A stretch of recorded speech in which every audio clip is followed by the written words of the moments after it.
Assalamualaikum warahmatullahi wabarakatuh. Perkenalkan, nama saya Sinta Dewi Pemi, NIM 28921501125 dari Fakultas Ekonomi dan Bisnis, Prodi Manajemen Malam kelas B.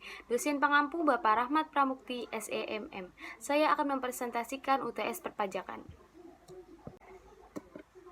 1. Objek pajak adalah penghasilan, yaitu setiap tambahan kemampuan ekonomis yang diterima atau diperoleh wajib pajak, baik yang berasal dari Indonesia maupun dari luar Indonesia, yang dapat dipakai untuk konsumsi atau untuk penambahan kekayaan wajib pajak yang bersangkutan. Jelaskan penerapan pengertian baik yang berasal dari Indonesia maupun dari luar Indonesia dalam perpajakan di Indonesia dengan memberikan contoh aplikasi pelaksanaannya. Jawab. Dalam konsep PPH, objek pajak yang sebagai mana dimaksud dalam undang-undang mencakup tambahan kemampuan ekonomis baik yang berasal dari dalam ataupun dari luar negeri. Hal ini berarti wajib pajak luar negeri dikenakan pajak atas pendapatan yang berasal dari dalam negeri, yang dalam penerapannya diatur melalui UU PPH pasal 26. Di sisi lain, selain dikenakan atas pendapatan dalam negeri, wajib pajak dalam negeri juga dikenakan pajak atas pendapatan yang berasal dari luar negeri, yang sebagaimana diatur dalam UU PPH pasal 24. Namun dalam konsep PPH atas pendapatan yang berasal dari luar negeri, kebijakan yang dibuat dirancang sedemikian rupa untuk menghindari double taxation, di mana dalam hubungan dengan tiap negara diatur secara khusus dan lebih dalam melalui tax treaty antara Indonesia dengan tiap negara lain. 2. Jelaskan apakah yang dimaksud dengan pajak final, bagaimana pelaporannya oleh individu atau badan yang menerima. Berikan analisis dari sisi kebijakan apakah alasan diterapkan pajak final ini. Jawab. Konsep pajak final adalah sebuah konsep perpajakan yang mana proses penagihannya dilakukan secara penuh pada periode atau masa transaksi itu terjadi yang diatur dalam UU PPH pasal 4 ayat 2 untuk berbagai transaksi dan juga pasal 26 untuk pendapatan yang diterima WP luar negeri. Konsep pajak final berbeda dengan konsep potongan atau pungutan yang menangguhkan sebuah beban pajak selain yang telah dipotong atau dipungut dan telah diserahkan pada fiskus pada akhir tahun, sehingga pada akhir tahun barulah diketahui berapa besar bayar pajak terutang dan berapa yang masih harus dibayar. Dari segi laporan, untuk komponen pendapatan yang termasuk objek pajak final ini tidak perlu diperhitungkan lagi dalam perhitungan PPH saat pelaporan SPT PPH. Sehingga istilah kredit pajak terkait pajak final ini pun tidak ada. Pelaporan terkait pada final dan PPH pasal 4 ayat 2 dan PPH pasal 26 ini dapat dilakukan dengan pengisian penyerahan SPT pada PPH pasal 4 ayat 2. Peraturan ini diterapkan karena alasan kesederhanaan dan kemudahan dalam administrasinya. Dilihat dari objek PPH yang dikenakan, umumnya objek PPH tersebut terkait dengan transaksi yang cukup liquid, jual beli saham, bunga deposito, ataupun objek yang membutuhkan kemudahan dalam sisi perpajakan seperti jual beli tanah dan bangunan dan sewa bangunan, yang mana transaksi ini terkait dengan seluruh lapisan masyarakat. Soal nomor 3. Bapak Kusuma mulai bekerja di PT Mulia pada tanggal 1 Juni 2009. Gajinya belum berubah dari mulai bekerja sampai sekarang. Berikut adalah komponen gaji yang diterimanya setiap bulan. Gaji pokok 22 juta, plus jam sostek dibayar perusahaan 500.000, iuran pensiun dibayar perusahaan 600.000, iuran pensiun dibayar Bapak Kusuma 400.000. Bapak Kusuma telah menikah, istrinya bekerja di tempat lain, jumlah anak 4 orang. Sebagai seorang manajer, Bapak Kusuma mendapatkan uang tunjangan pembelian mobil senilai 7 juta dan tunjangan pembelian rumah sebesar 6 juta setiap bulannya. Selain itu, Bapak Kusuma juga mendapatkan fasilitas 1 buah BlackBerry senilai 5 juta untuk menunjang komunikasi beserta biaya langganan yang dibayarkan oleh perusahaan. Untuk tagihan bulan Desember 500.000. Pada bulan Desember, Bapak Kusuma menerima bonus sebesar 50 juta. B. Selama bulan Desember 2010, Intan bekerja sebagai sales untuk kegiatan pameran PT Mulia dengan honor sebesar 200.000 per hari. Selama bulan Desember, Intan bekerja selama 10 hari dan gaji diakumulasi dan dibayarkan pada akhir bulan. C. Tita minta untuk membantu mengerjakan dekorasi untuk kegiatan pameran dengan upah borongan sebesar 1 juta yang diselesaikan selama 4 hari kerja. D. Mr. Smith bekerja sebagai konsultan perusahaan selama 3 minggu di bulan Desember dengan gaji 3.000 US dollar. Kurs yang berlaku adalah 9.000 per 1 US dollar. Smith menikah dan memiliki 2 orang anak. E. Pak Hermawan diminta untuk berceramah di perusahaan tersebut dan diberikan honor sebagai pembicara sebesar 15 juta. Jawab 3A. Penghitungan PPh 21 atas gaji. Gaji pokok 22 juta, tunjangan mobil 7 juta, tunjangan rumah 6 juta, presmi jam sostek dibayar perusahaan 500.000, penghasilan bruto 35.500.000. Biaya pengurang biaya jabatan 5% dikali 22 juta atau maks 500.000 sama dengan 500.000. Iuran pensiun dibayar sendiri 400.000. Penghasilan neto per bulan 34.600.000.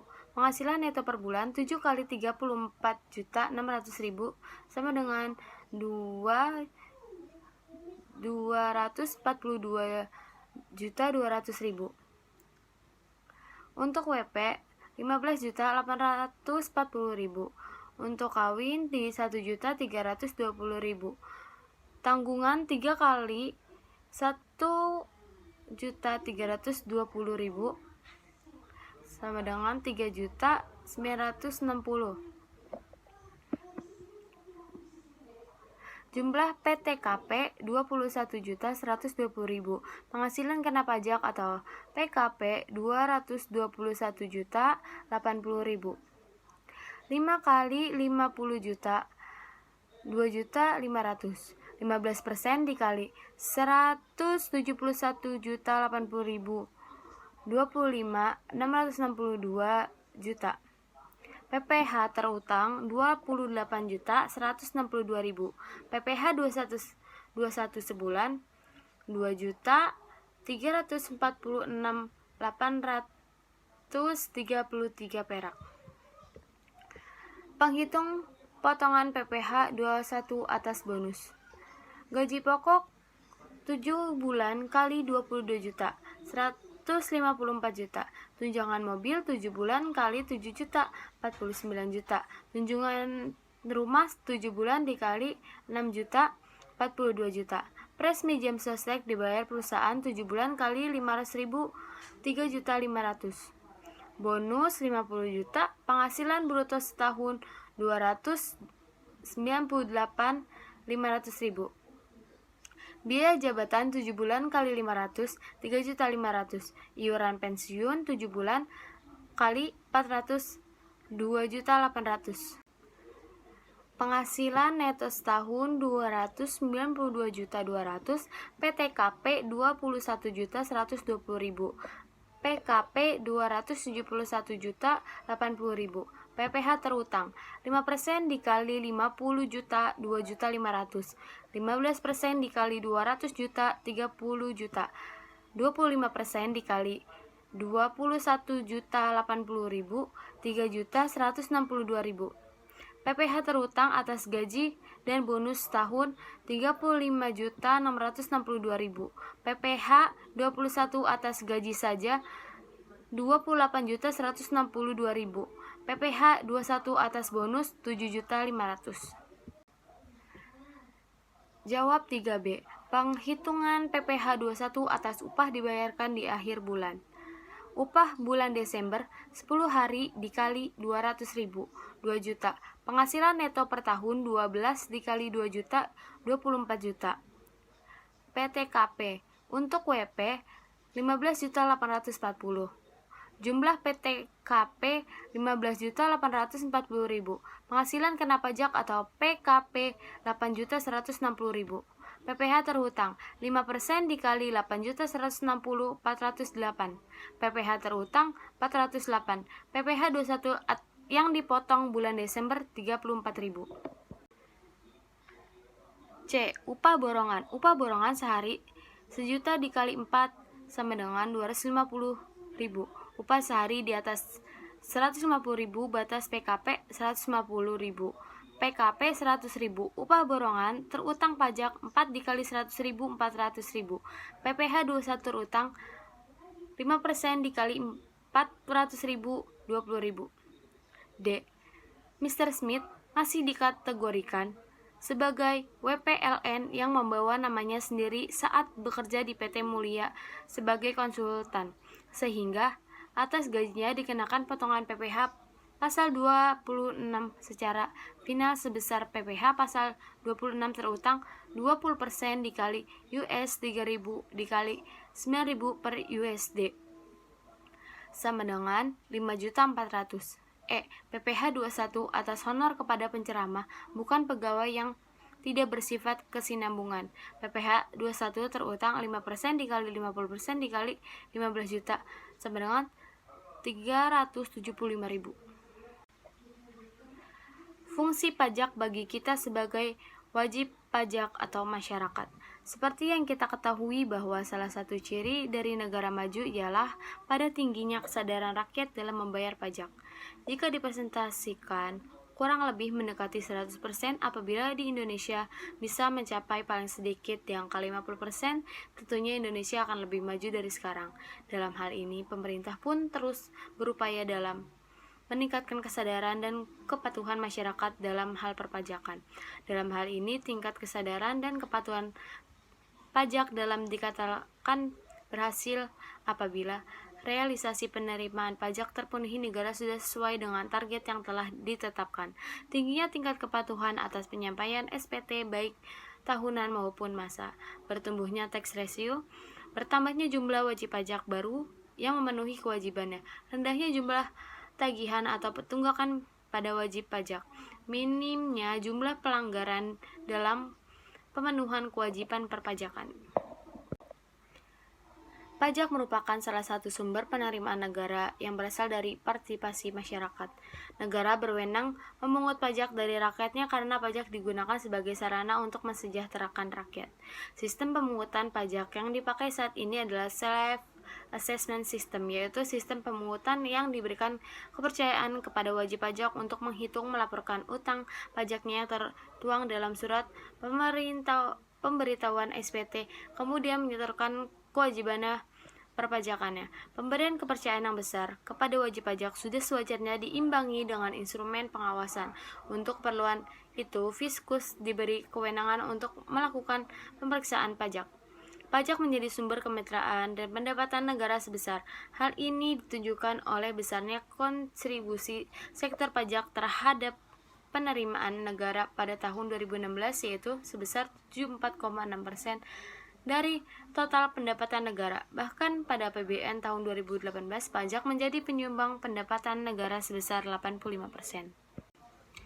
Penerimaan pajak inilah yang digunakan untuk meningkatkan pembangunan Indonesia, mulai dari pembangunan infrastruktur, pendidikan, kesehatan, dan berbagai sektor lainnya yang bertujuan untuk mensejahterakan dan kemakmuran, yaitu pajak berperan dalam membiayai berbagai pengeluaran negara. Pajak dan pembangunan. Peran pajak dalam meningkatkan pembangunan di berbagai sektor kehidupan tentu tidak dapat dipungkiri, namun tidak banyak rakyat yang menyadari hal tersebut. Hal ini dikarenakan manfaat pembayaran pajak tidak langsung diterima, namun tidak bisa dipungkiri bahwa saat ini hampir seluruh rakyat Indonesia telah memperoleh manfaat pajak.